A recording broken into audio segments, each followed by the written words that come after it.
Hello and welcome dear cricket fans. तो आज मैं आपके साथ बात करने जा रहा हूँ इंडिया वर्सेस इंग्लैंड के मैच के बारे में। और याद रहे कि पाँचवें दिन तक ये मैच बिलार चला गया है। और अगर देखा जाए तो बड़ी ज़बरदस्त किस्म की क्रिकेट चौथे दिन के खेल में देखने को मिली। और ऐसा लग रहा था 3 दिन के अख्ताम पर कि बासानी इंडिया की टीम इस मैच को पकड़ लेगी। और 324 रन दरकार थे इंग्लैंड को मैच जीतने के लिए। इंडिया को 9 विकेटें चाहिए थी, लेकिन अगर देखा जाए तो पहले शुरू में 2-3 विकेटें जल्दी गिरी इंग्लैंड की। जगट 50 बनाकर आउट हो गए। उसके बाद पोप भी जल्दी आउट हो गए। तो ऐसा लगा कि जैसे मैच जो है वो इंग्लैंड के फेवर में आ गया है, सॉरी इंडिया के फेवर में आ गया है। लेकिन उसके बाद से फिर पांसा पलटा और रूट और ब्रूक दोनों ने शानदार किस्म की बल्लेबाजी की। 190 प्लस रन बनाए खसूसी तौर पर दूसरे सेशन में। तो 153 रन, 5 से भी ज़्यादा रन पर ओवर से इन्होंने क्रिकेट खेली। ब्रूक ने शानदार सेंचुरी स्कोर की, रूट ने भी सेंचुरी स्कोर की। और जैसे ब्रूक का विकेट गिरा तो डोर जैसे ओपन हो गया हो और विकेटें फिर गिरती चली गई। बैथल भी जल्दी आउट हो गए। उसके बाद रूट भी जल्दी आउट हो गए। और अब सिचुएशन ये है कि 6 विकेटें गिर चुकी हैं इंग्लैंड की, 4 विकेटें पोटेंशली, 3 आप मान के चलिए, क्योंकि वोक्स अगर आएंगे भी तो उनका कंधा ऑलरेडी डिसलोकेट हो चुका है। तो मुझे नहीं लगता कि इतना ज़्यादा कोई फ़र्क वो क्रिएट कर पाएंगे।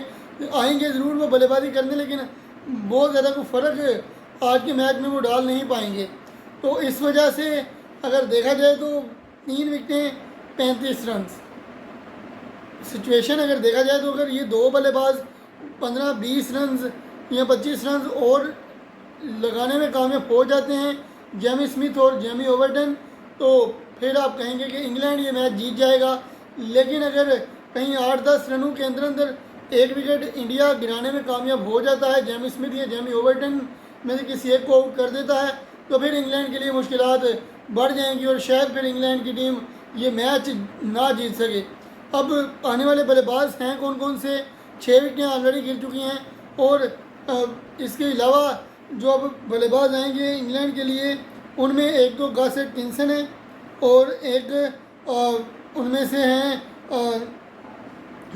जोश टंग, ठीक है जी, गॉसेट किंसन, जोश टंग और क्रिस वोक्स, ये 3 ही बल्लेबाज बचे हैं। 6 विकेटें इंग्लैंड ऑलरेडी लूज़ कर चुका है और 4 विकेटें इंडिया को चाहिए और 35 रन इंग्लैंड को चाहिए।